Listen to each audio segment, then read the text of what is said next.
Evet arkadaşlar, saniyenin videosuna geçiyorum. Hazır buradaymış. Sosyal medyayı bırakıyorum yazmış. Bırakmaz ya. Yesido, Lord Skywalker, Frambom, Nearscave, Pyreneos, Falcon Utku, Palmones, Maximilianovic, Ku, Lixtor Gabriel, Kui Puma yok. Eyvallah, kesenize bereket. Evet. Sosyal Sosyal medya medya bırakın. sesleri. Doğumunu hatırlıyor musun? Tamam, dünyaya ağlayarak geldin ama o andan itibaren mutlu olabilmek için hep bir arayış içindeydin. Annen yapar. Mutlusun. Bakkaldan meybuz aldın. Mutlusun. Mahallende bir futbol maçı veya küçük bir salçalı ekmek. Peki ya şimdi? 20 yıl geçti ve bütün döngem değişti. Artık kocamanım. İstediğim her şeyi yapabilirim ve internetle beraber mutlu olabileceğim sonsuz olanağa sahibim. Aynen. Ama mutlu değilim. Hiç böyle hissettin mi? Hiç sıçarken tuvalette çılgın Femil yüzünden 1 saat tıkalı kaldığını ve hayattan nefret ettiğini hissettin mi? Ben hissettim.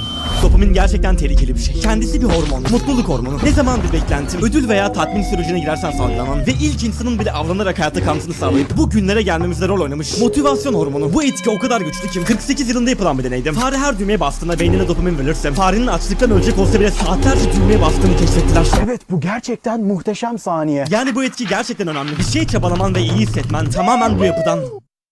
Ama iyi hissetmiyoruz.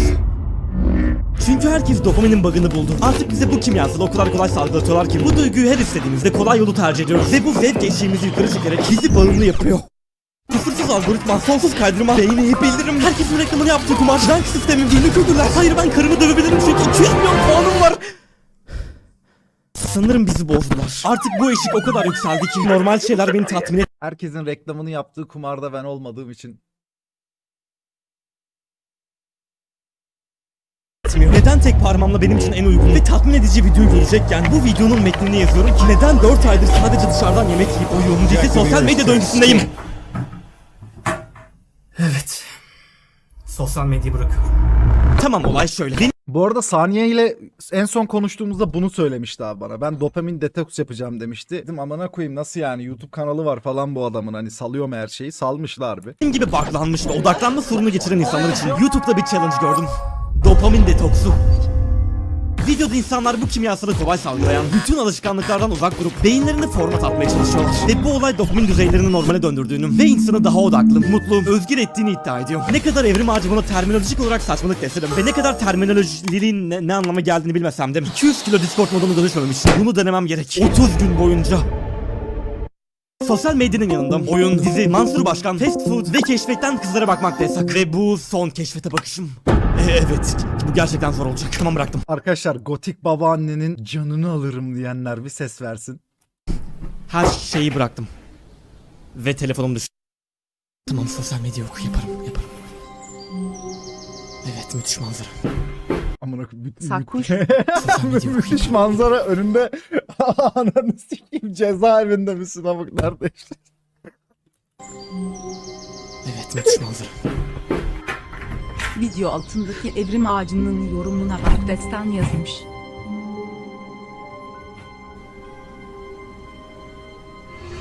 Tamam, bu kadar sessizlikte bir şey fark ettim. Gerçekten kendime çeki düzen vermem gerek. 5 aydır evde mağara adamı gibi yaşadığım için berbat sakalım ve serik saçımla Gragas'a benzemeye başladım. Benim hastanın altına sokacağım evlat. Protez saç fazla kendini kandırma. Saç ektirme çok zamanım alır. Herhalde hayat seni zor duruma soktuğundan onlarla yaşamayı öğrenmem lazım. Evet, şimdi de Brown'a benzedim. Tamam, bebek gibi oldum. Yakıştı lan. Ama aynısını Yakıştı lan. odam için söyleyemem. Hüseyin Aktepe'ye dönüşmemek için odamı tamamen topladım ve kendime hakim olabilmek için telefondan tüm uygulamaları sildim. Ama en önemli şeyi unuttuk. Bilgisayar. Evet, artık Hüseyin Aktepe'ye dönüşebilirim. Ve son olarak sorumluluklarımı yerine getirebileceğim bir şey lazım. Bence bu kadar da kopmaya gerek yok lan. Ya aynen, bilgisayar getirdi. Sponsor mu? Tamam, sakin ol, bu hile değil. Çünkü MSI laptopu gönderirken içine sosyal medyaya girmemi engelleyen bir kod yazdı. Evet, çok teşekkürler MSI. Saat 12 ve her şey bitti. Bence bilgisayar yani tamamen arınmak değil lan mesele. Yani yine işlerin var sonuçta, anladın mı? Artık yatmam lazım. Sakın yorumlarda dalga geçmeyin. Normalde uykudan önce 3 el lol, bir tavuk dürüm ve yatakta 2 saat video izlerim. Ama şimdi hiçbiri yok. Sadece ben, tavan ve yalnızlık. Hadi deneyelim. Kısa abimle bir Uyuyamadım. Sessizlik yüzünden hayat hakkında çok fazla şey düşündüm. Gereğinden fazla. Sanırım telefonla uyumak kafamdaki sesleri bastıran şeymiş. Onlar olmadan her şey çok sessiz. Ve bir şeyler düşünmek zorundayım. Tamam, bir kere daha deneyelim.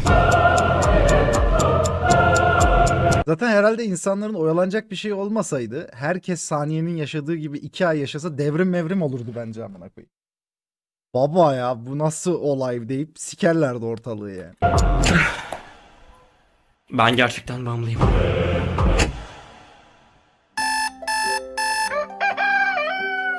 Günaydın. Bugün detoksumun ilk günü ve 2 şey fark ettim. 1. Telefonda 0 bildirim var ve hiç mutlu değilim. 2. Niye her sabah ilk iş telefona bakıyorum? Hatta merak edip baktım. Günde 250 kere telefonun kilidini açıyormuşum. Ben hiç yapmıyorum. Eğer bu iş Telefon kullanmıyorum pek. O yüzden de başım çok belaya giriyor, sıkıntıya giriyor ya. Fatura ödemiyorum, bilmem ne oluyor falan. düzgün yapacaksam bunu halletmem gerek. Abi bana elindeki en kötü telefonu verir misin? 250 TL'yi aldım ve sanırım içinde beni bağımlı yapabilecek hiçbir şey yok. Sadece kıble yönü, zekat hesaplayıcım, bir tane futbol oyunu. Ne olabilecek en kötü kamera var? Teknolojiden tamamen arındım. Sadece aramalar. Artık hiçbir şey yok. Bu 30 günü akıl sağlığımı kaybetmemem için yeni şeyler denemeye ve dışarı çıkmaya harcamam lazım. Zekat hesaplayıcı ya. Ama büyük bir sıkıntı var. Video fikrini aldığım Niklas bu challenge yaparken Amerika'da büyük bir villada oturuyor. Yüzüyor, doğa yürüyüş yapıyor. Mükemmel bir hayat yaşıyor. Ama ben Akyezi'de yaşıyorum. Şimdi büyük ihtimal Akyezi neresi lan diyorsundur. Burası Sakarya'daki köy gibi bir yer. Ama Sakarya nerede onu bilmiyorsundur. O da burada. Ve Akyezi gerçekten garip bir yer. Her yerde Ak ile başlayan dükkanlar falan var. Aktaş, Akgün, Akal, Akyazı, AK Parti zaten %81 ile kazandılar. Ve bu yüzdeden dolayı her yerde dede var. Hepsi merkezde büyük ekrandan güreş izliyor. Ya da asla açılmayan fıskiyenin yanında oturuyorlar. Yani sosyal hayat yok. Sadece arada kavga oluyor. Yaşanır mı ananı sikeyim. Ne oldu lan? Ama telefonunu bedava şarj edebiliyorsun böyle. Direğe üçlü priz falan bağlamışlar. Ve Akyazılılar birbirine o kadar güveniyorlar ki esnaflar kepenk kapatmadan gidiyor. Ve her şeyi bedava yiyebiliyorsun. Elma aldım. Ya da bedava oturabiliyorsun. Ve istiyorsan zıplayabilebiliyorsun. La doğallık yok mu? Bir doğa falan yok mu? Orman amık vardır Sakarya'da be. İyi gelir be. Gece hayatı ise yok. Harbi yok. Bomboş. Gece maksimum bir nargile içersin veya kahvehanede bir çay.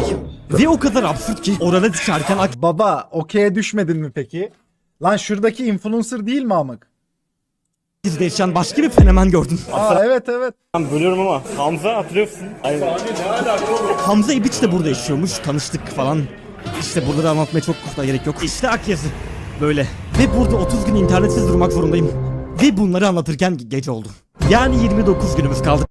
Bu arada gereksiz bilgi ama yolda yürürken düğün salonuna denk geldim ve videoya içerik çıksın diye düğüne katıldım. İşte birden halaya falan girdim ve akşam yemeğini bedavaya getirdim. Tamam artık uyuyabilirim. Korkunç düşüncelerle bir gece daha. İkinci gün. Ve gerçekten berbat hissediyorum. Kalktığım gibi refleks olarak elime telefonu attım. Ama yoktu. Ve 24 saattir hiçbir şey yapamıyorum. Bu gerçekten acı verici. Sanırım bu acıyı atlatacaksam yeni şeyler denemem lazım. Bir liste çıkarttım ve şunlar var. Gezmek, yeni hobiler, arkadaş edinmek ve basmak. Yani spor anlamında. Tamam, büyük plan hazır. Gezmek için rastgele bir şehre bilet ve yeni hobiler için 3 farklı eşya satın aldım. Ama bu kısımlara sonra geleceğiz. İlk Selam basma ya kısmını Sedo. hallederim. Ya aydınlanacak ya da delirecek. Ya ikisi de aynı şeyse.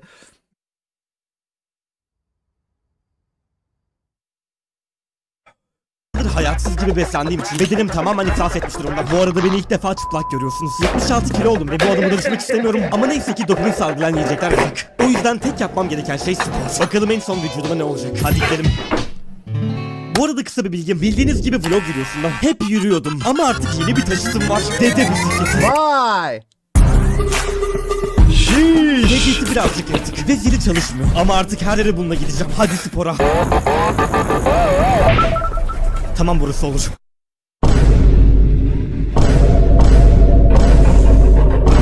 Ananı sikeyim. Akyezi'den nefret Distopik. ediyorum. Farklı bir yer lazım. İlginç ama Akyezi'de bir tane spor salonu buldum. Sanırım başka seçeneğim yok. Dışarıdan stres getirmedi. Oha, bu fiyatla yapacak bir şey yok. Oha lan bu kadar mı aylıkları artık? Gerçi tabii la. Ne kadar ortalama bir... Mesela İstanbul'da ne kadar?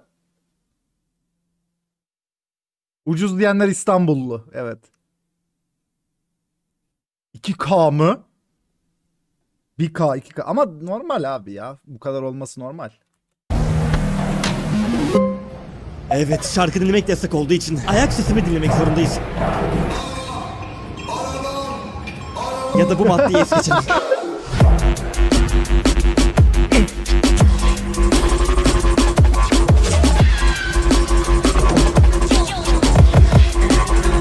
Tamam, birinin de beni böyle çekmesi lazım. Abi sporla alakalı video çekiyorum da tek başıma çok zor oluyor ya. Beni çek... Şuraya basacaksın abi.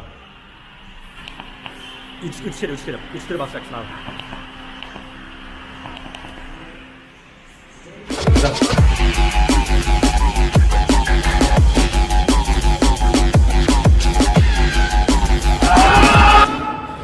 Tamam, bunu 28 gün daha yapmam lazım. Ve bunu da yapmamam lazım. Bana yeni yiyecekler gerek. Çetinkaya AVM. Herkes bunu bekliyor biliyorum ama içinde sadece market var. Mısır, domates, marul, biber, salatalık, şu ottan, yeşilse herhalde sağlıklıdır. Yumurta, peynir ve yulaf. Bunlar da protein. Et yok mu kardeşim? Bu video bayağı maliyetli olacak. Böyle bir şey benzedi ve tamamı 300 kalori. Bruh. Abi dümdüz yulaf. Ananı sikeyim, bunu at yemez baylar. Artık her akşam bunu yemek zorundayım. Ama video izlemeden. Sessizlik içinde. Oyun... Yapımcılar demiş ki bu kısımlardan eleştiri aldık. O zaman neden izlemiyorsun? Saniye. Ha? Yemek yiyorsun. Saniye. Buradayım. Saniye. İzlemeyeceğim. Bu challenge'ı başarmam gerek. Bittim. Sanırım artık daha sağlıklıyım. Bugün uzun zaman sonra ilk defa erken uyumayı deneyeceğim. Çünkü oyun yok, dizi yok, YouTube yok, arkadaş yok. Gece kahvede çay içmek dışından yapabileceğim şey kalmadı. En Adamın konumu çok sik koymuş oğlum. Talihsizliği oradan bence. Yoksa bulurdu yapacak bir şey. azından erken uyursam rüyamda şaka orman oynama ihtimalim var. Oğlum ben bir ara öyle yapıyordum lan. Eskişehir'de yaşadığımız dönemde rüyamda arma oynuyordum ve o yüzden yatağa daha hızlı girmek için dua ediyordum böyle. Şimdi arma oynayacağım rüyamda falan diyordum. Çok güzeldi ama. Başarmışım. Nasıl oldu bilmiyorum ama kafamı koyduktan 10 dakika sonra uykuya daldım. Sanırım telefon, spor ve yemek kilit noktalarmış. Bunu yapabildiysem sırada ne var biliyorum. Soğuk duş. Onu yapan cin oluyor genelde ama süper bir pratik bence abi. Konfor alanından çıkma muhabbetinin ete kana kemiğe bürüşmüş hali yani. Bürüşmüş. Tamamdır, artık araba önünde. Bu şarkıyla video çekebilirim. Ama arabam yok. Satın aldığım ilk ürün geldi. Bu beni bayağı meşgul Soğuk dışın aynen konu aynen. eder. Evet, ilk günde piyano çalışım böyle. Bakalım bir ay sonra ne olacak. Saat daha 11 ve her şeyi bitirdim. Uykuya halen 12 saat var. İyiyim, dışarıda sosyalleşirim. Eyvallah topa günah. Lan bu ne yarrak gibi mekan ya, ne izliyorlar ana ekranda, alo. Hey hey. Pikak hizanı. Girmem lazım. Saniye. Hayır. Onu lan.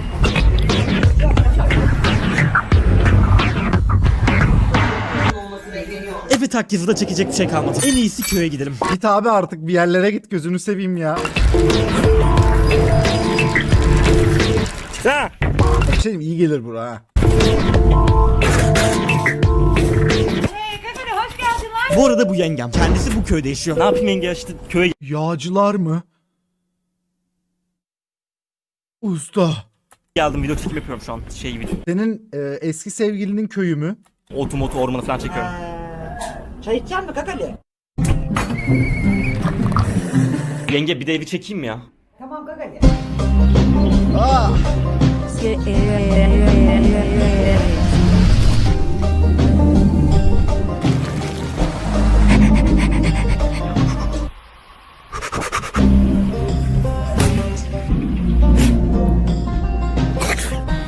Aga iyi gelir köy, aile, bu iyi gelir ya. Kafanı harbi temizler yani. Sessizlik, doğa. Tamam, bu bayağı iyi geldi. Hadi eve gidelim. Hayır gitme. Sanırım hayatımda ilk defa düzen sahibiyim. Erken kalktım, soğuk duş aldım, çalıştım ve 4 gün jungle şaka oynamadım. Bunları ne kadar video için yapmış olsam da İyi hissettiriyor. harbiden artık mutluyum. Düşünsene, Twitter'da, Twitch'te, YouTube'da her gün değişen gündeme denk gelmiyorsun. Hayat sadece senin çevrenden ibaret. Ne bileyim, sürekli işte beynin sikilmiyor. Sürekli çıplak karılara bakmıyorsun. Dikkatin dağılmıyor. Odaklanmaya başlıyorsun. Amık. Evet, hasta oldum. Sanırım bünyem bu kadar sağlığı kaldıramadı ve dışarıda sağanak yağış var. Bu baya kötü oldu. Ama iyi ki satın aldığım ikinci ürün geldi. Kitaplar! Çıplak karılara bakmakta ne var la? İrade terbiyesi, yaratıcı özgüven ve Steve Jobs gibi düşünmek. Çıplakları kısmında Lütfen beni dalga geçmeyin. kaybettiğiniz Artık yapılacak için tonla şey var. Kitap, piyano, spor, annemle poker ve şu an izlediğiniz videoyu montajlamaya başlayabilirim. Evet, videonun ilgili sahnesini bitirdim ve montaj yaparken bir şey fark ettim. Bir adam var ve mistik bir şekilde durmadan arka planda. Şurada var, şurada da var. Burada da çıkmış... Oğlum bu kim lan? Hep aynı yürüyüş. Durmadan ağzında sigara. Easter egg gibi çok ilginç. Yağmur bittim ve zaten bol bol zamanım var. O adamı video için bulmam lazım. Yanlış adam. Oğlum harbiden buldum lan. Adamı 20 dakikadır takip ediyorum. Ve Buralı olan var mı chat la? Allah sabır versin öncelikle. Advikali eyvallah. Ha, burada yaşayan var mı? Yaşıyorsunuz mu burada?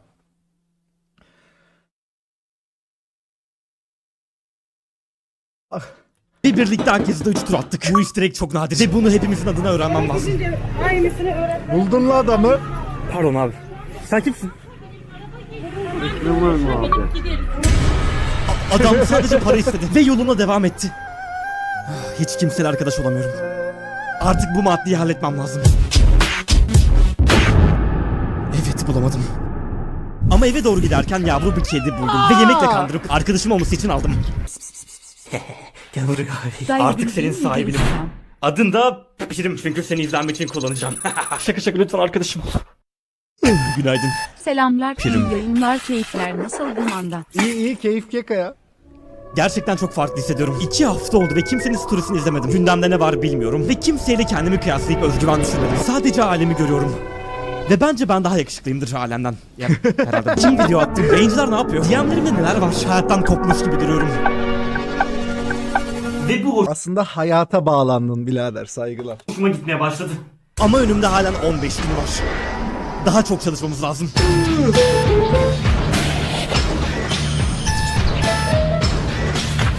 Oğlum tuvalete nasıl sıkışıp kalıyorsunuz la? Benim tuvaletim demek ki bu yüzden kısa sürüyor abi. 2 dakikada bam atıp gidiyorum ya. Tuvalette sıkışmak ne oğlum? Avaraj tuvalette geçirdiğiniz vakti bir yazın bakayım. 30 dakika en az mı? Abi çıkmıyor, bahane amına koyayım. Neden çıkmıyor biliyor musun? Sıçmaya odaklanmıyorsun çünkü kardeş. Ben tuvalete telefonla çok nadir girerim yani. Diyeyim zaman da Sevildiğini sakın tam unutmuyorsun. girerim yani. Eyvallah.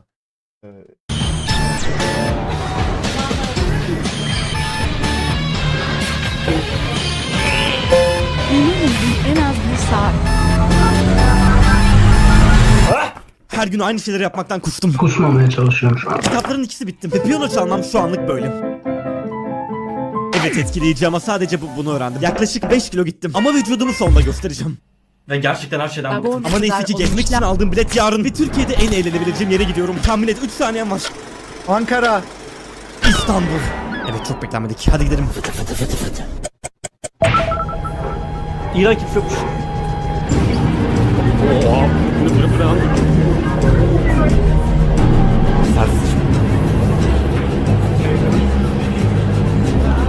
İnsanlar bu yüzden seviyor abi İstanbul'u. Çünkü kaos bağımlısı amına koyayım millet ve İstanbul'un çok iyi veriyor yani. Şuna bak amına koyayım.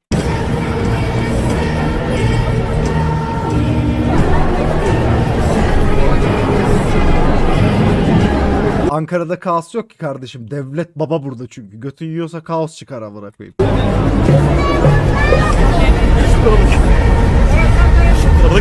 Çok kalabalık, yeter. Çok kötü bir fikirdi. Haftalardır aynı şeyi yapıyorum. Ve İstanbul beni daha da kötü yaptı. Bana gerçek bir değişiklik lazım. Yalnız kalmam lazım. Ankara. Sessizlik lazım. Başkasının evi olmaz. Hayır, canlı olmaz. Kahve. Halısı olsun. Üreteceksin abi aslında. Bu hale geldiysen üreteceksin. O zaman var ya öf neler üretirsin yani. Ne bileyim, resim, müzik, hikaye, Feridun abi, seks hikayeleri. Bir dakika. Orası. Çok sessiz görünüyor. Bu arada gerçekten bu dağı 20 yıldır görüyorum. Düğünden, bisikletten, halı sahadan, spordan. Acaba en tepesi sessiz midir?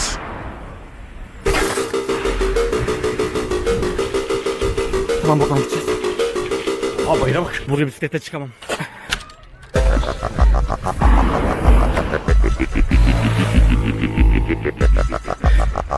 Bu büyük bir hataydı. Nasıl döneceksin oğlum? Neyse birine yalvarırsın O dönersin. 13 ay olmuş. Bir saati geride bıraktık ve büyük bir sıkıntımız var. Hat çekmiyor. Devam edelim.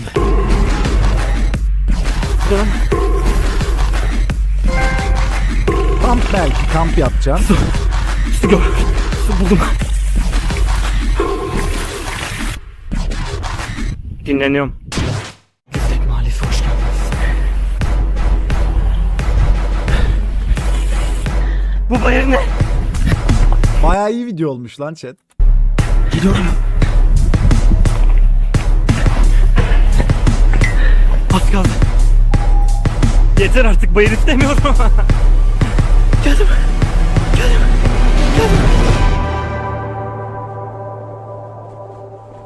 Life.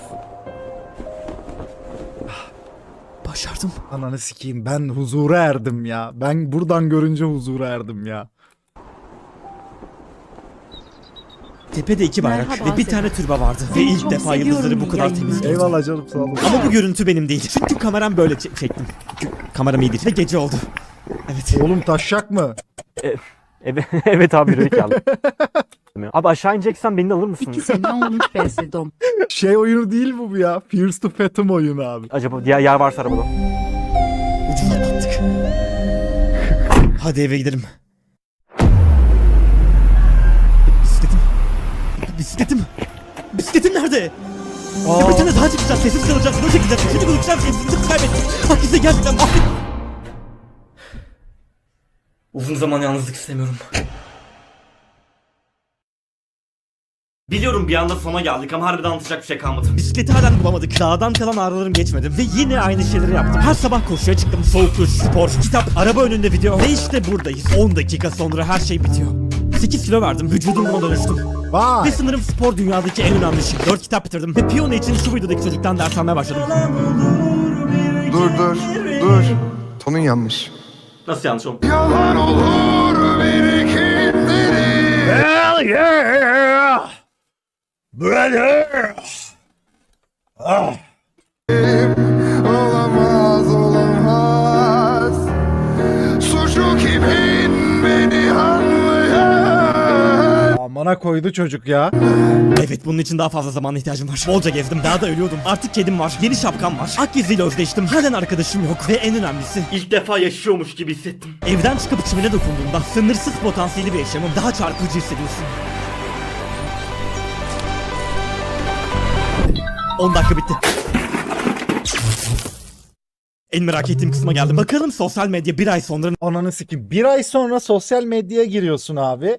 Ve şeyi görürsün bence. Mesela insanların bu işte çok fazla hype'landığı işte dramalar, işte siyasi olaylar falan hani günübirlik hype'lara çok kapılıyor ya insanlar. Onları şöyle bir timeline'da görsen ne kadar önemsiz olduklarını fark edersin aslında amına koyayım. nasıl hissettirecek?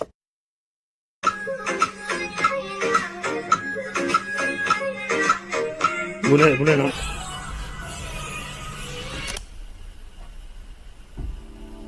İzlemediğim yüzlerce story, videolar, yayınlar, mimler, gündem. 30 gün boyunca hiçbir şey tüketmedim. Savaş cebeci dayak yemiş ve bunu bile kaçırdım. Ama gerekti var mıydık? Evet, duygularım fazla karıştı. Toparlamam gerek. Tamam sanırım şunları hissediyorum. Kısa videolar güzel ya da bir el Valorant ve ekler. Ama bunları hayatımın merkezine koyup gerçekliği, binlerce deneyimi ve saf mutluluğu yok edemem. Hayallere ve kendime zaman ayırırken eğlenebilmenin de dengesini kurmam gerek. Yani bu çikolatayı yememeliyim.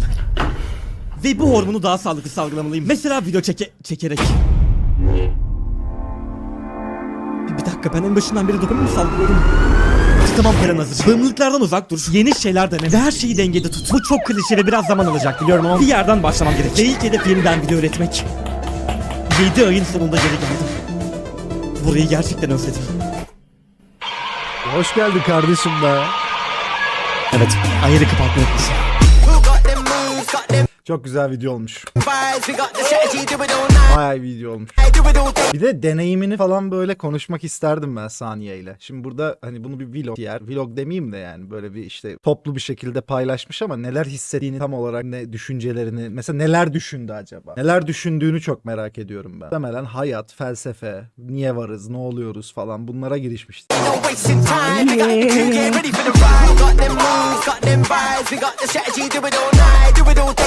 Yazarım Saniye'ye yazarım. Da yazarım isterse yaparız.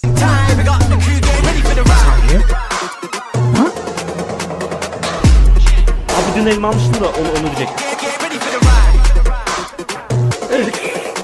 Siz yapar mıydınız lan böyle bir şey? Ya dengesi abi, hayatta her şeyin dengesi. Bunlardan da kopmayacaksın ama dediği şey çok doğru yani. Hayatının merkezi olduğu zaman tabii hayatını yaşamıyorum böyle. Bir nevi Matrix gibi abi. Oturuyorsun işte bir tane ekranın başına. Hayatın o belli inç sayısında geçiyor. Biraz bir yıl şeyi olmuş. kabul etmek gerekiyor yani. Arkadaşlar hayat bu. Yani hayat bu yani. Bilgisayarlar vesaire olmadığı zaman, o hızlı eğlence olmadığı zaman hayatın bu olduğunu kabul etmek gerek. Ama kamp mesela. Arkadaş edinebilse daha mutlu gezerdi bence. Zaten hepimiz. Neden arkadaş edinme problemi var insanlarda? Bence bunun sebebi de yine internet, televizyon. 6 kere 6 36 telefon dedemin ve sakalı bilgisayar. yolda kaldı yo. Yoksa gerçekten 8 milyar insanın olduğu bir dünyada, hadi Türkiye'ye indirgeyelim, 90 mültecileri de katılalım, 150 milyonun olduğu bir Türkiye'de kafa dengi insan bulamamak biraz ağır bir iddia abi. Egodan dolayı. Aşağıdaki efsane evrim ağacı yorumunu okur musun? Ananın amı. Güzel bir video almış, ellerine sağlık. Buraya okuyacaklar ve merak edenler için terminolojik saçmalık olayını açalım. Dopamin orucu ne dopaminle ilgili ne de bir çeşit oruç. Evet, doğru bu arada. Böyle bir şey değil bu ya. Dopamin kendisi bağımlılıkların sebebi değil, bağımlılıkla ilgili ilişkili davranışlar yapma ihtimalimizi arttıran bir hormon. Ya dopamin çok da arka planda olan bir şey diye hatırlıyorum. Direkt şak diye öyle ilerleyen bir şey değildi yani. Yani dopamin olmasa da bağımlı olabilirdik. Sadece bu çok daha uzun sürerdi. Ama dopamin üretmeyen biri de sosyal medyaya bağımlı olabilir. Bunu anlamak önemli. Zira motivasyon veya mutluluk sadece dopaminle olan bir şey değil. Bu bir oruç da değil. Çünkü dopamini zaten vücudumuz üretiyor. Oruç dışarıdan alınan malzemeleri kısıtlamayla ilgili bir davranış. Şöyle düşünün. Eğer ki dopamin orucu yapmak sizi tatmin ediyor. Bu arada dopamin orucu diye bir şey olsaydı muhtemelen depresif olurdun abi. Dopamin orucu yapmak sizi tatmin ediyorsa yine dopamini salgıladığınız için o davranışı yapmaya devam ediyorsunuz. Bunu yazarken tam da o kısma geldim. Videonun sonlarına vardığında farkındalık işte tam olarak da. Halbuki gerçek anlamıyla oruç tutarken vücudumuz mesela besin ve dopamin orucuyla dopamin salgısını kontrol altına almış olmuyoruz. Öte yandan sosyal medya, internet, bilgisayar bağımlılığı, belki bağımlılık mı değil mi tartışılır ama kesinlikle gerçek bir bağımlılık. Bence bilgisayar bağımlılık yani şöyle bilgisayarın içerisindeki şeylere bağımlı oluyorsun abi. Bilgisayara değil ama bilgisayarın içindeki şeylere bağımlı oluyorsun bence. Oyunlar, sosyal medya, müzik belki. Müzik de düşününce mesela aslında ne kadar kolay erişiyoruz değil mi? Düşünsene abi 1400'lerdesin. Müziği sadece bir tane kral bir şey gelirse, bard çıkarsa ortaya dinleyebiliyorsun. Onun dışında kendin yapacaksın. Pek de bir şansın yok. İşte ne bileyim belki bir halk ozanı çıkacak da ondan dinleyeceğim falan. Yani interneti kullanmayı birden bıraktığımızda gerçek anlamıyla fizyolojik bir yoksunluk semptomu göstermiyoruz. Ama psikolojik semptomun yoksunluk çeken müptelalarınkiyle çok benzer. Sitede bu konuda yazılarımız var ve bağlılık ile mücadele etmek çok önemli. Çünkü sosyal medya inanılmaz toksik, inanılmaz zorba, inanılmaz sosyal kontrastsız bir yer. Bu insan psikolojisi için çok tehlikeli. Kurt Gezak'ın son videosu izlenmeli. Kurt Gezak da arkadaşlar Microsoft, daha doğrusu Bill Gates tarafından sponsorlu satın alınmış ve propaganda üreten bir yerdir. Bununla alakalı bir video da var. Çoğu videosu propagandayla alakalı bunların. Çünkü çok sponsor alıyorlar. Hatta aldıkları sponsorlar YouTube'dan kazandığı paraların çok çok üstünde. Saygılar. Ananı mı sikeyim? Yani orayı da şey olarak görmeyin takip ediyorsanız. Kesin bir yerdir aga. Burada bunlar otoriter bir şekilde bize bilim anlatıyorlar gibi görmeyin yani. Maalesef öyle. Nerede kaldım? İnanılmaz zorba. Bu Kurt Gezak'ın son videosu izlenmeli. Hele ki gençlerin psikolojisi için. Mesela ben son birkaç aydır Twitter'ı tamamen bıraktım. Gündemle olan bağlantım keyfin %75 nasıl civarında iyisin düştü. görmüyorum. Ve kendimi inanılmaz rahat ve daha bol zaman olan biri olarak görüyorum kesinlikle. Yani belki komple kısmak yerine en bağlı olduğunuz ve kişisel gelişiminize en az katkı sağlayan uygulamaları tespit edip kişiye bağlı olarak bu Instagram, Twitter, TikTok vesaire olabilir. Onlardan kurtulmak çok faydalı bir adım. Twitch öyle değildir ya arkadaşlar. Twitch'ten hiç çıkmayın. Bir de videonun yine sonlarında değindiğin bunları merkeze koymama olayı çok önemli. İnsanlar fark etmiyor. Başta günde 1 saat bakıyorsun. 2-3, 4, 5, 10 oluyor. O döngüden kendini çıkarıp haftada 5 saati geçirmeyeceğim gibi bir limiti takip ederseniz bu videoda deneyimlediğin o doğayla, insanlıkla, varoluşla, kitaplarla bağ kurma olayını kendinizi zorlamadan çok daha sürdürülebilir bir şekilde yapabilirsiniz. Mesela ben kendi kendimi veya eşimi bu iğrenç sosyal medya döngüsünde bulduğumda durup şunu diyorum. O telefonun içindeki hiçbir şey önemli değil. Hele ki şu anda yapacağımız diğer şeylerin yanında hiç ama hiç önemli. Bu önemli bir farkındalık. Özetle isterseniz adına dopamin orucu demeye devam edin. medyanın. Konunun dopaminle ya da oruçla ilgisi olmasa bile. Ama adına ne dersiniz deyin. Sosyal medyanın bireye ve topluma verdiği zararı görün. Görmekle kalmayın. Kendiniz ve çevreniz de buna karşı adımlar atın. Yoksa çok sakat bir geleceğe ilerliyoruz. Bence ilerlemiyoruz, onun içindeyiz. Bence distopik bir şeyin içindeyiz şu an. Oraya gitmiyoruz yani. Girdik, başlangıcındayız. Eyvallah, eyvallah. Zahit bizi tan eyleme hay hay hay.